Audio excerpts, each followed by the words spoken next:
جب صلح حدیبیہ کا معاہدہ ہو گیا تھا تو یہ 10 سال کے لیے جنگ بندی کا معاہدہ تھا کچھ شرائط پہ.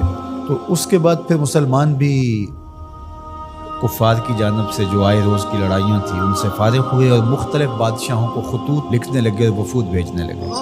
ادھر عرب بھی کھلم کھلا تجارت کرنے لگے. تو کیسر روم ہیراکل یہاں آیا ہوا تھا. یہ شام علاقہ تھا اس وقت سلطنت روم کا، جسے رومن امپائر کہتے ہیں، اس کا حصہ تھا اس وقت شام.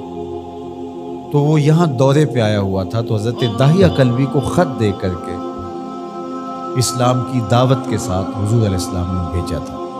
اس کو پتہ چلا کہ میری طرف ایک نامہ بر پیغام لے کر آیا ہے، تو اس نے خط وصول کرنے سے قبل معلومات لینا چاہی اور کہا کہ کوئی شخص عرب کا آیا ہو حجاز کا تو اسے بلا کے لاؤ تاکہ ہم پہلے معلومات لے لیں. تو ابو سفیان ابھی اسلام قبول نہیں کیا تھا انہوں نے، تو وہ تاجرانہ غرض سے شام میں موجود تھے، تو انہیں بادشاہ کے ہاں پیش کر دیا گیا. تو کیسے روم نے ان سے کچھ سوال کیے تھے اور کہا تھا کہ تم درست جواب دو گے، اور ان کے ساتھی کھڑے کر دیے تھے کہ اگر درست جواب نہ دیں تو آپ ٹوک دینا.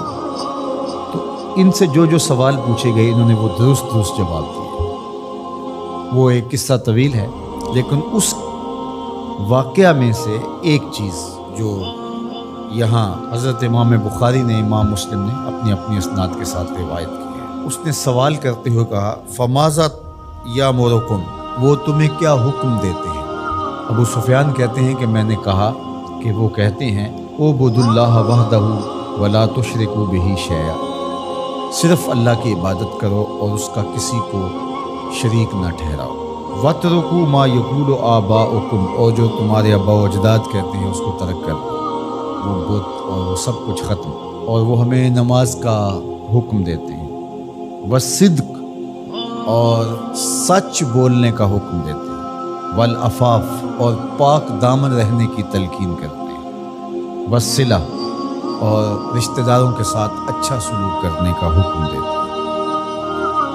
تو حضور علیہ السلام کی بنیادی تعلیمات ان میں سچ کو اختیار کرنے کی تلقین فرمائی گئی. پھر اس نے جب سنا تو اس نے کہا کہ یہ علامتیں جو آپ نے بتائی ہیں اور جس طرح کی تعلیم یہ دے رہے ہیں، یہ سچے نبی کی ہی علامت ہو سکتی ہے. تو ہمارے دین نے ہمیں سچ بولنے کی تلقین کی، سچائی کے ساتھ کاروبار کرنے کی تلقین کی، ایک دوسرے کے ساتھ معاملات میں، رویوں میں، طرز زندگی میں، انداز معاشرت میں ہمیں سچ کو اختیار کرنے کی تلقین کی. اور گواہی دیتے ہوئے، حلف اٹھاتے ہوئے، کسی معاملے کے اندر بات کرتے ہوئے، حتیٰ کہ مزاح میں کلام کرتے ہوئے بھی ہمیں جھوٹ بولنے سے روکا گیا، منع کیا گیا، اور ہمیں شدت سے اس بات کی تاکید فرمائی گئی کہ تمہاری زندگی سچائی کے ساتھ جڑی ہونی چاہیے، اس لیے کہ یہ طمانینت قلب کا ذریعہ ہے، سکون باطن کا سبب ہے، اور اندر کے عدم اضطراب کا ذریعہ ہے. اور اگر جھوٹ بولو گے تو جھوٹ تمہاری طبیعت کے اندر بے قراری، بے چینی، اضطراب اور اضطرار پیدا کرے گا، اور تم کبھی بھی سکون آور زندگی نہیں پا سکو گے. تو جھوٹ کی زندگی ہمیشہ بے چینی کی زندگی ہوتی ہے، سچ کی زندگی جو ہے وہ ہمیشہ قرار اور تسکین کی زندگی ہوتی ہے.